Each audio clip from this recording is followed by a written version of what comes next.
Last fall, it made national news when a video was released showing a person who's allegedly Wanda Geter-Pataky stuffing ballots into the box outside of City Hall in connection with the 2023 Democratic primary for mayor of Bridgeport, Connecticut. What you probably didn't know is this same woman, Wanda Geter-Pataky, is allegedly the central figure in a very similar scheme dating back to the 2019 mayor's race, where she was supporting the same candidate, Joseph Ganam, who was vying for his 7th term as mayor of Bridgeport. I got your back, Mayor.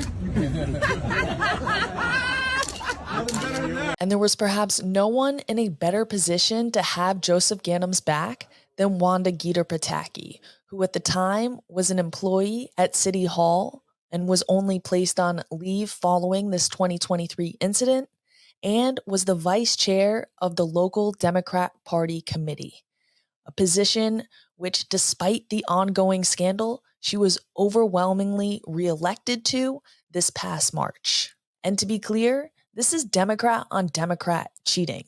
I've been getting a lot of comments online to the effect of cheating is the only way Democrats can win. But in this case, that doesn't really make sense because this is Democrat on Democrat. Connecticut is a super majority Democrat state, with Bridgeport in particular being a Democratic stronghold. That's the reason the alleged cheating in 2019 and 2023 took place during the Democratic primary. Because in a place like Bridgeport, if you get on that Democratic line for the November election, you are basically guaranteed a win. While we have been assured that these boxes are secure and voter fraud is rare, at least in Bridgeport, Connecticut, that doesn't seem to be the case. Those more skeptical among us might suspect the practice is more widespread, especially at the local level, where elections are often decided by hundreds of votes, tens of votes,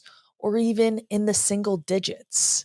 So the side that is more effective at harvesting these absentee ballots can often mean the difference between winning and losing. Unfortunately, for reasons we will get into later in the video, the state has shown little urgency to get to the bottom of these Bridgeport voter fraud cases, taking over 3 years to investigate and even longer still to press charges. However, since this latest scandal continues to make national news, the state does seem to be handling it more seriously, at least rhetorically, with Connecticut Secretary of State Stephanie Thomas calling for the State Elections Enforcement Commission, or the SEEC, to do everything in its power to move swiftly in its investigation.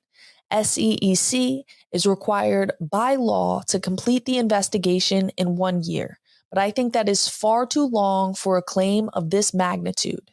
If they need additional resources to speed up this timeline, I urge the state to provide them. And the organization Fight Voter Fraud, led by Linda Sinkowitz, is determined to hold the state to their word. Fight Voter Fraud is a nonprofit, nonpartisan organization based here in Connecticut. And as the attorney said, it should have been swift justice. We're looking at 5 years ago, which again, the 2023 incidents never would have happened had it actually been adjudicated a lot quicker. Now, as all of you know, we're in the Supreme Court here in Connecticut May 1st, and the days are counting to find out whether the Supreme Court is actually going to allow we, the citizens, to have the arrests done by the judges, because it takes way too long. All we want is one vote for one legal voter.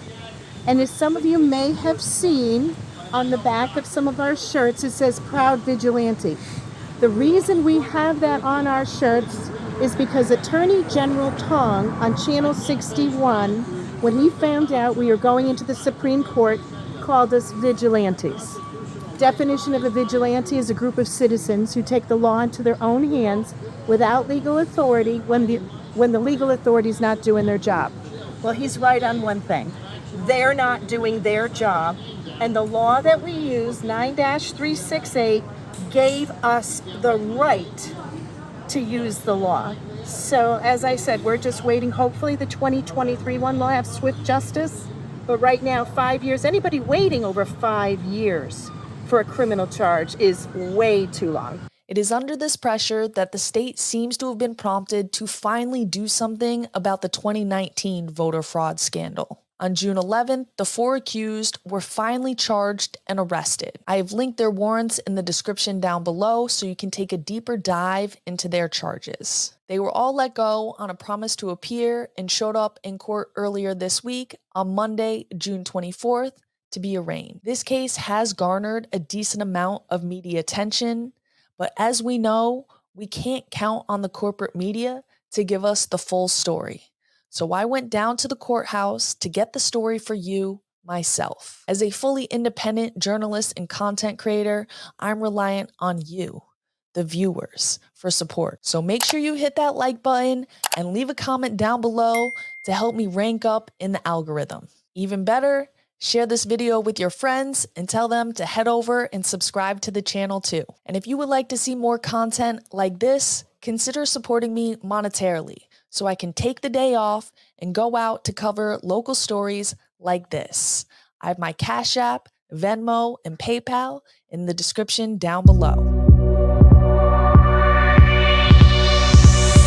Let's get into what happened in court and go over some of the key background details so we can understand what's really going on here. As court often goes, especially at the beginning of cases, it was an uneventful day. The 4 defendants were arraigned in front of Judge William Holden, who transferred the case to the Judicial District Court on Main Street, where more serious cases are heard, and scheduled the next court date for July 10th. Additionally, he ordered all 4 to not contact the witnesses against them. Only Nilsa Heredia was seen leaving the courthouse, while the other 3 must have slipped out the side entrance to avoid the cameras. Soon after, Heredia's lawyer came out to meet with the media, and this is what he had to say about his client. This was the first campaign she ever volunteered on. This is the first time she's ever done any political work whatsoever. And somehow she ends up with 5 criminal charges and a witness tampering charge. It feels like Colin McEnroe's political metaphor of bizarro worlds. I mean, can that being said, the voter in question, is quoted in the arrest warrant saying that she filled out the ballot for her. I mean, that's pretty clearly illegal. I haven't finished reading the warrant yet, and this is a 5-year-old, 5.5-year-old situation. I make no comment at this point about my client's guilt or innocence or anything like that. Krajewski went on to pin the blame on Joseph Ganam, the person who stood to gain the most from the scheme and who is currently serving as mayor of Bridgeport, Connecticut in his 8th term since 1991. But my initial thought is how is it possible that the person who benefited from what appears to be alleged as election fraud isn't part of this conspiracy? Every lawyer who goes to law school learns about different types of conspiracies, and it would seem to be the person who benefits from the conspiracy should be brought in as a co-conspirator and a co-defendant. And I asked the court, and the court said talk to the state's attorney, and I assume Mr. Lawler will say, well, it's what the facts and the law bear. But I just don't understand how we've had 2 elections marred by this kind of problem, and there's no charges against Ganam. And in fact, while in connection with the more recent ballot fraud scandal, Ganam has said he owns the fraud. As for the September primary, I own the fact that the court found people connected with my campaign engaged in serious voting irregularities. At the same time, Ganam says he had no involvement or knowledge of the fraud. When asked about Wanda Geter-Pataky's role, Krajewski was much more hesitant to point the finger at her. We haven't gotten the SEEC reports. There's a significant amount of discovery that has to come through. When the discovery comes through, at that point, we'll be able to do more sort of factual assessments. Until that moment, I can't say anything like that. But there's certainly good reason to believe that both Ganam and Geter-Pataky were in on it. I got your back, Mayor. There is little doubt in my mind that Ganam, who at the time was vying for his 7th term as mayor of Bridgeport, meaning he had been through at least as many campaigns, and Geter-Pataky, who was well established within the Democratic Party, there's little doubt in my mind that these two know the very specific process for handing out and collecting absentee ballots in the state of Connecticut. The same is probably also true of someone like Alfredo Castillo, who's been on Bridgeport City Council since 2013. However, there is more doubt in my mind when it comes to Heredia and Edmonds, who by all accounts seem to be low-level volunteers. Adding fuel to this suspicion is Ganam's history of corruption. What, he didn't know that this was going on? Come on. Like, he didn't have a secret door installed in his office the first time he was mayor for his bagman to bring bags of coke? Like, seriously? Back in 2003, during his 5th term as mayor, Ganam was convicted of 16 federal counts, 1 count each of racketeering, extortion, racketeering conspiracy, and bribery, 2 counts of bribery conspiracy, 8 counts of mail fraud, and 2 counts of filing a false tax return.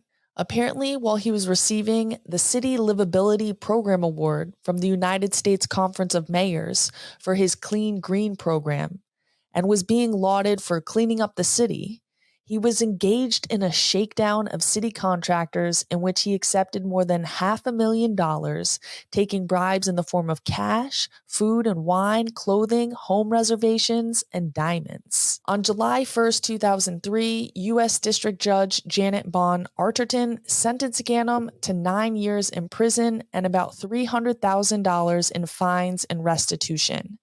The judge said that Ganam's crimes were stuff that cynicism is made of, and determined by clear and convincing evidence that Ganam had lied to the jury when he denied any knowledge of fee-splitting deals and other incriminating evidence. One might think that would have been the end of Ganam's political career, but after serving 7 years in jail and being released in 2010, 5 years later, Ganam staged his political comeback. To understand how the public could get behind a man like Joseph Ganam, one must understand Bridgeport and its history. It is the most populous city in the state of Connecticut, but also one of the state's poorest. With a current median income around $51,000, the city has a history of violence and poverty.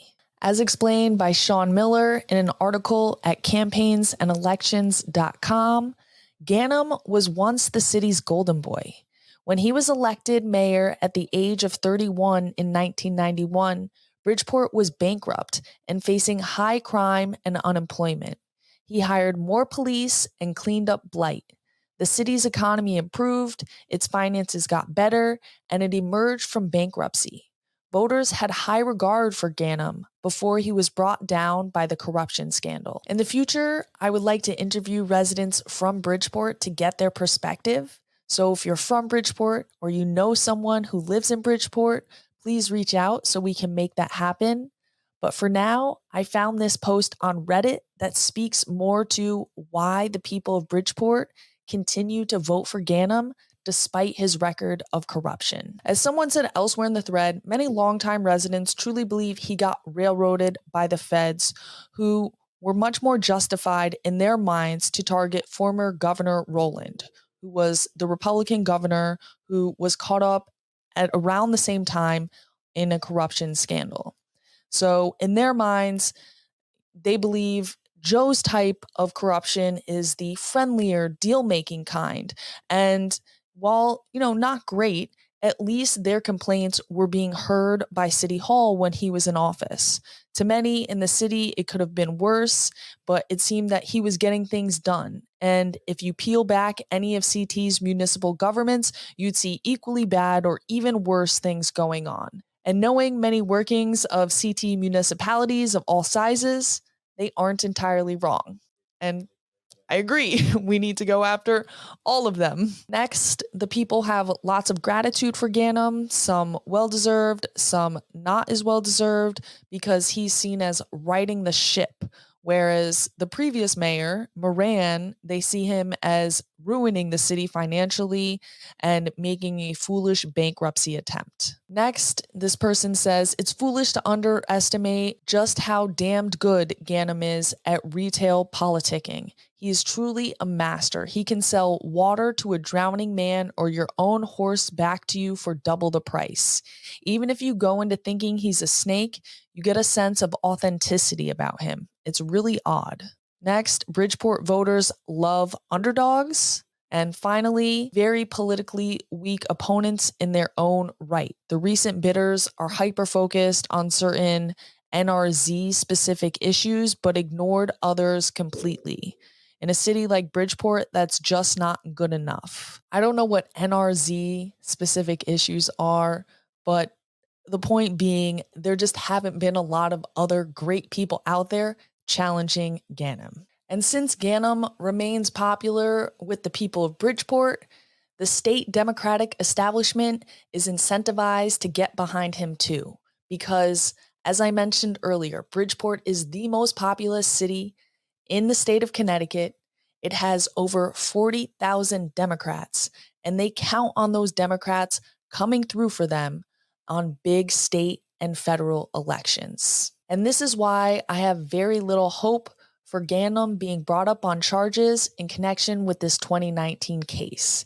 He is simply too important to the Democrats for the 2024 election cycle. In my opinion, the best we can hope for is that Geter-Pataky and Castillo, both of whom have no excuses for not knowing the rules for absentee ballots, are held to account in the severest form possible under the law. Only time will tell, so I will be following this story closely and showing up on July 10th to the next court date.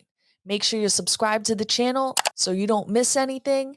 And like I said, we have to keep pressure on the state. So help get the word out by liking this video and sharing it with your friends. As always, I want to know what you think. In the comments down below, let me know. Will the state deal out a harsh punishment, or will they let them get off easy and sweep this under the rug? Also, what should we expect with the more recent 2023 case? Will there be swift action like Secretary of State Stephanie Thomas has suggested? Or was that just tough talk to appease the people? Until next time, think free, live free, and give all the glory to God.